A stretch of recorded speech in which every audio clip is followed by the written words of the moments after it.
যদি কোনো হিন্দু বা অমুসলিম মারা যান, মুসলিমদের জন্য তার মাগফিরাতের দোয়া করা জায়েজ নয়।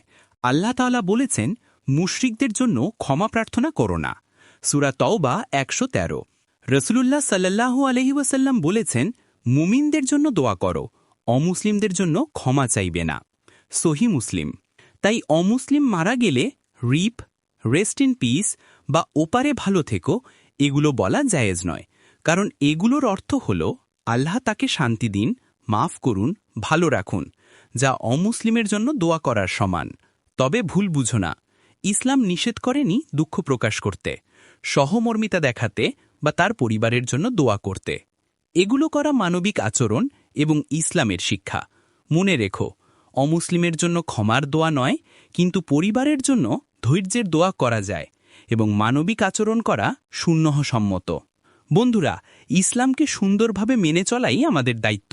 আসুন জ্ঞান নিই এবং সঠিকভাবে আমল করি।